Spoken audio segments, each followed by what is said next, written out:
ভাই আপনি কোন সেটিংস বন্ধ করেন আর না করেন, আপনি এখনই এই সেটিংসটা বন্ধ করে রাখবেন। আপনি যদি এই সেটিংসটা বন্ধ করে না রাখেন, আপনি যে কোন ধরনের সমস্যার মধ্যে পড়ে যেতে পারেন তা আপনি নিজেও জানেন না।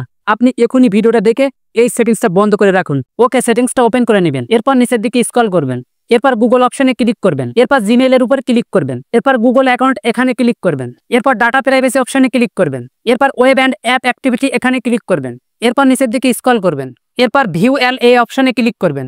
এরপর নিচের দিকে স্ক্রল করবেন। আপনার ফোনে আপনি যাই করেন, যে অ্যাপসে প্রবেশ করেন, যে সাইটে প্রবেশ করেন, সমস্ত কিছু এখানে সেভ হয়ে থাকে। এখন আপনার এই জিমেইল অ্যাকাউন্টটা যদি কখনো হ্যাক হয়ে যায়, কেউ যদি হ্যাক করে নেয়, কিংবা এই জিমেইল অ্যাকাউন্টটা যদি কেউ আপনার অজান্তেই তার ফোনে লগ ইন করে রাখে, আপনার ফোনে আপনি যাই করবেন, যে সাইটে প্রবেশ করবেন, যে অ্যাপসে প্রবেশ করবেন, সে কিন্তু সবকিছু দেখতে পারবে। তো আপনি সবসময় এই পারমিশনটা বন্ধ করে রাখবেন।